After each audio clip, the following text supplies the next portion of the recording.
के हजुरहरूलाई बुनेको सामानहरू मनपर्छ र आफैले बुनेर लगाउन मन छ तर काँटी चलाउन आउँदैन र बुन्न आउँदैन भने आजको भिडियो चाहिँ पक्कै तपाईँहरूको लागि हो। मैले चाहिँ काँटी चलाउने तरिकादेखि लिएर उल्टो बुनाइ तरिकाहरू सिकाउँदैछु। आउनु सिकौँ। नमस्कार सबैजनालाई, मेरो नेपाली सिलाइ बुनाइ युट्युब च्यानलमा आजको बुनाइमा मैले यो नयाँ व्यक्तिहरूको लागि, नयाँ सिकारुहरूको लागि चाहिँ मैले उल्टो बुन्ने तरिका र यो काँटी चलाउने तरिका चाहिँ भिडियो सेयर गर्दैछु। भिडियो अन्तिमसम्म हेर्नुहोला र भिडियो कस्तो लाग्छ, जस्तो लाग्छ त्यस्तै सल्लाह सुझाव पनि पक्कै दिनुहोला। म चाहिँ बुन्न सुरु गर्छु। यसरी दुईवटा काँटी ल्याउने अनि यसरी यो काँटीलाई सँगै राख्ने। एउटै काँटीमा मात्रै पनि तीर लगाउन सकिन्छ, तर चाहिँ एउटै काँटीमा तीर लगाइएको चाहिँ पछि अर्को काँटी घुसाएर बुन्ने बेला अलिकति अप्ठ्यारो हुन्छ, जो कि सिकारुको लागि, भर्खरै सिक्नेको लागि चाहिँ यो कुरा चाहिँ अलिकति गाह्रो अप्ठ्यारो नै हुन्छ। यो काँटी राख्नै गाह्रो हुन्छ। त्यसैले चाहिँ मैले तपाईँहरूले दुईवटै काँटीमा राखेर तीर लगाएर चाहिँ बुन्न सिकाउँदैछु। अब तीर लगाउने बेला तपाईँले यसरी छुट्टाउनु पर्नेछ। उनलाई चाहिँ यसरी फोल्ड गर्ने र जुन डोब्राएको यो कर्नरमा चाहिँ काँटीलाई राखिदिने, यसरी दुईवटै काँटी। र अब यसलाई चाहिँ यस्तो छ अनि यसरी यसरी बटार्ने, यस्तो हुन्छ।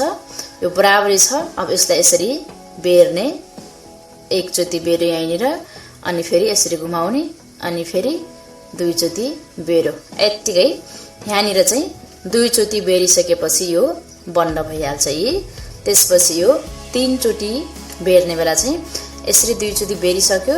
त्यसपछि अब यसरी यो भागले चाहिँ योलाई यो दुईवटै उनलाई अड्याउने, तर यो बिचमा चाहिँ अब यो औँठाले राख्ने र यो औँठालाई पनि राख्ने। यसरी हेर्न सक्नुहुन्छ। यहाँनिर दुईचोटि बेरेर सकिसक्यो, दुईचोटि बेरिसक्यो अगाडि।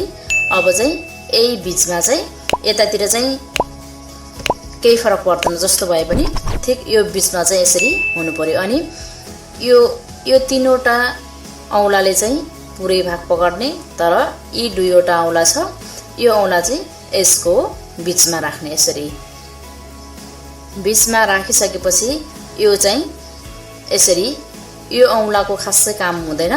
यी दुईवटा औँलाले चाहिँ यो र यो उन जोडेर यहाँनिर यस्तो भएको हुन्छ। यहाँनिर यसलाई चाहिँ पकड्नु पर्ने हुन्छ, यो उनलाई यसरी। त्यसपछि यस्तो भयो अनि यसरी ल्याउनुहोस्। अनि यो काँटी चाहिँ सुरुमा यसरी यो भागबाट यसरी यसमा राख्नुहोस्, अनि नठुट्ने अझै। अनि यता मोड्ने, अनि अब यी दुईवटा काँटीलाई फेरि यता ल्याउने, अनि यसरी बेरिन्छ। अनि अब यो जुन यसमा पसेको छ यताबाट अहिले चाहिँ यसरी यताबाट लिदिनुहोस्, अनि यो ठुट्ने, अनि फेरि यहाँनिर हात राखेर औँलालाई राखेर यसरी तानिदिने।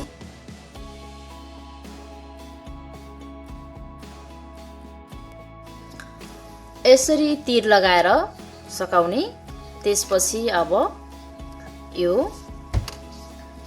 धागोले एकचोटि यहाँनिर गाँठो बनाउने। त्यसपछि यो जुन तीर लगाएर योपट्टि बचेको यो टुक्रा उन छ यसलाई यतिकै छोडिदिने, अनि जुन यो दल्लातिरको उन छ यसले चाहिँ बुन्नुपर्ने हुन्छ।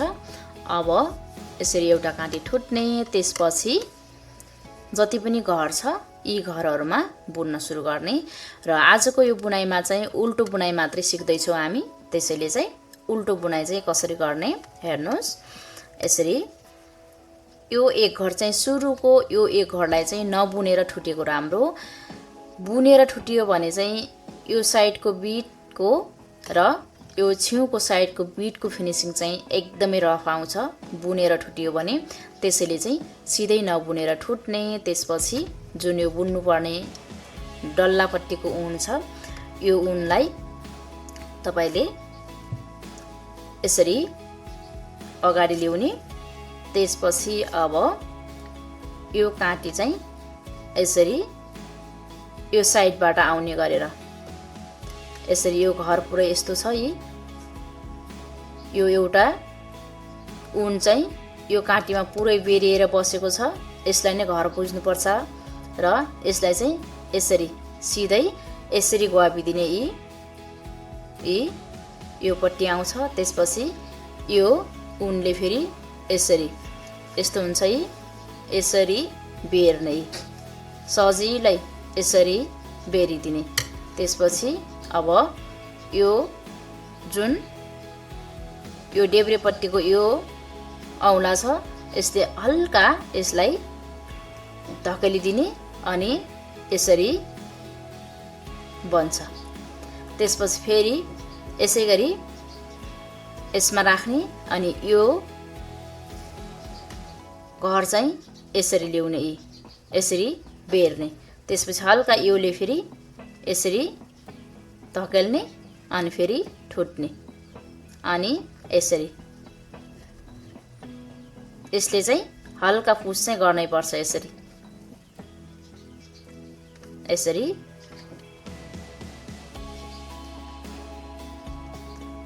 यसै गरी बुन्दै गइयो भने यो बुनाइ चाहिँ उल्टो बुनाइ हो।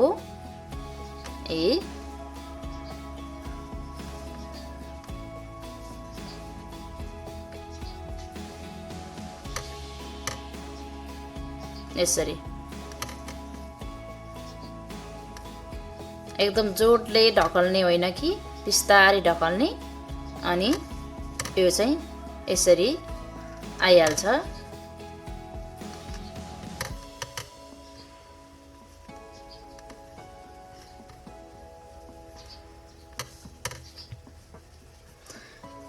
यसरी बुनिएको बुनाइलाई चाहिँ तपाईहरुले उल्टो बुनाइ भनेर बुझ्न सक्नुहुन्छ।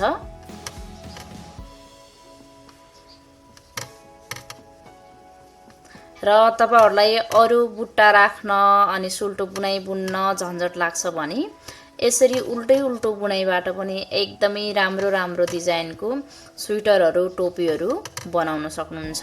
तपाईले यसरी मात्रै बुनेर यो उल्टो बुनाइ मात्रै बुन्न जान्नुहुन्छ भने पनि तपाईहरुले चाहिँ धेरै किसिमका सामग्रीहरु बुन्न सक्नुहुन्छ। अन्तिमसम्म सेम तरिकाबाट बुन्ने। त्यसपछि अब यसरी अर्को लाइनमा पनि यसै गरी यो जुन खाली काँटी छ यो काँटीले एक घर ठुट्ने अनि यसले हल्का कसेर यसरी अगाडि ल्याउने। त्यसपछि अब सेम तरिकाबाट यसै गरी यसमा राखिदिने अनि यो ऊन फेरि यसरी नै बेर्दै अनि यसरी निकालिदिने। यसरी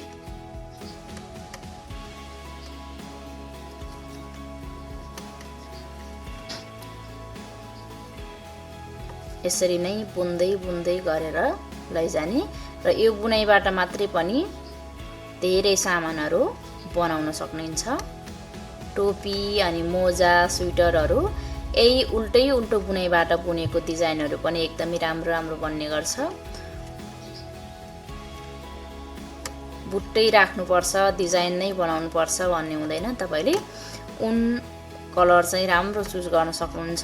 त्यसपछि चाहिँ उल्टै उल्टो बुनाइबाट पनि सुल्टै सुल्टो बुनाइबाट पनि सजिलैसँग आफूलाई आवश्यक पर्ने स्वेटर मोजा टोपीहरु चाहिँ बुन्न सक्नुहुन्छ। र यो उल्टै उल्टो बुनाइ चाहिँ छिटो बुनाइ पनि हो र सबैभन्दा सजिलो बुनाइ पनि हो। र यही बुनाइबाट तपाईले सुरुमा चाहिँ हात बसाल्नु भयो भने तपाईले जुनसुकै खालको बुट्टा पनि बुन्न सक्नुहुन्छ र बुट्टा पनि टिप्न सक्नुहुन्छ। सुरुमा चाहिँ हात बसाल्नको लागि चाहिँ तपाईले यसरी उल्टो बुनाइ मात्रै गर्न सक्नुहुन्छ। जो कि तपाईले काँटी कहिले पनि चलाउनु भएको छैन र काँटी कहिले पनि छुनु भएको छैन र काँटी चलाउँदै आउँदैन भने तपाईले यसरी उल्टो बुनाइ गरेर चाहिँ आफ्नो हात बसाल्ने। त्यसपछि तपाईले बुट्टा सिक्न सक्नुहुन्छ। जब तपाईले यो काँटी चलाउने हात नै तपाईको बसेको छैन तपाईले सिधै तपाईले सुल्टो बुनाइ अनि बुट्टाहरु सिक्न सक्नुहुँदैन। र सुल्टो बुनाइ त सिम्पल नै हो सक्नुहुन्छ नै, तर बीच बीचमा घरहरू ठुटेर घरहरू वरपर गरेर तपाईँले बुट्टा राख्न चाहिँ यो हात बानी नपरुन्जेल चाहिँ तपाईँलाई गाह्रो हुन्छ। त्यसैले तपाईँ यदि नयाँ हुनुहुन्छ र बुनाइ एकदमै मनपर्छ र बुन्न रुचि छ भने तपाईँले चाहिँ मेरो भिडियो हेर्ने अनि बिस्तारै तपाईँले घरमै काँटी र ऊनलाई लिएर यसरी उल्टो बुनाइ गरेर सानो सानो सामानहरू बनाउने सुरुमा। त्यसपछि चाहिँ हात बानी परिसकेपछि तपाईँले जस्तोसुकै बुट्टा पनि तपाईँले हात बानी पर्यो भने सिक्न सक्नुहुन्छ र बुन्न सक्नुहुन्छ। र यो काँटी चलाउने चाहिँ जति बुन्यो जति बुन्दै गयो त्यति नै जानिँदै जाने हो। र एकैचोटि तपाईँले सुरुमै यो तीर लगाउने तरिका नसिकेर अनि यो उल्टो बुनाइ सुल्टो बुनाइ नसिकेर तपाईँले बुट्टाको बुनाइ चाहिँ गर्न एकदमै गाह्रो हुन्छ। त्यसैले सुरुमा हातलाई यसरी चलाउन र काँटीलाई ओरपर गराएर चलाउन सिक्नको लागि चाहिँ यो उल्टो बुनाइ बुन्न एकदमै आवश्यक छ। र उल्टो बुनाइमा चाहिँ यस्तो देखिन्छ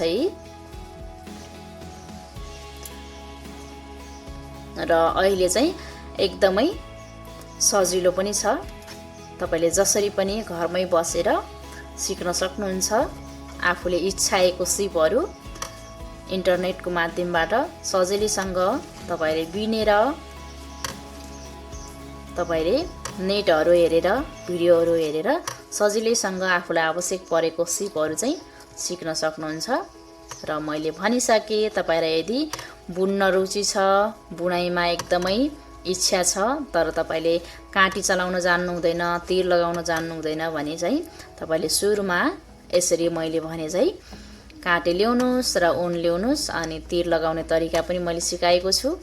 मेरो नेपाली सिलाइ बुनाइ युट्युब च्यानल भित्र नै छ र उल्टो बुनाइ पनि यसरी बिस्तारै तपाईले सिक्दै जानुस् र यही उल्टो बुनाइबाट नै बुन्ने व्यक्तिहरूको चाहिँ हात बस्ने हो।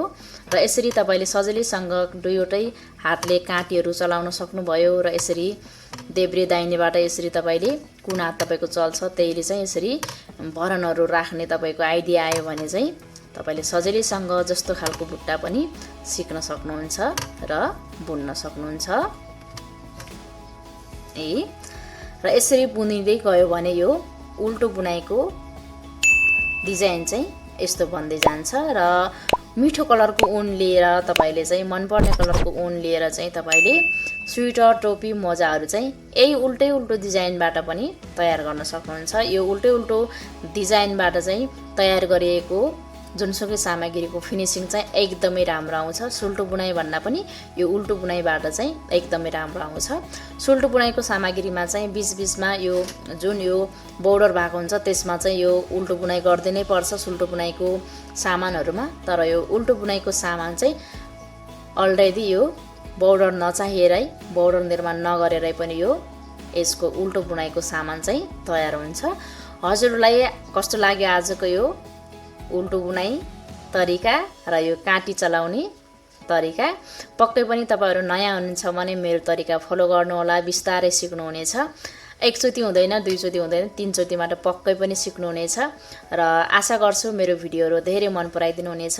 र यदि तपाईहरुलाई तीर लगाउने तरिकाको आवश्यक छ भने यो भन्दा अघिल्लो भिडियो मैले शेयर गरेको छु र त्यही भिडियोको लिंक पनि मैले यहाँ आई बटनमा राख्दिन्छु, त्यहाँनिर गएर तीर लगाउने तरिका पनि पक्कै पनि सिक्नु होला भन्दै आजको यो उल्टो बुनाइको भिडियोबाट म छुटिन्छु। Bye bye.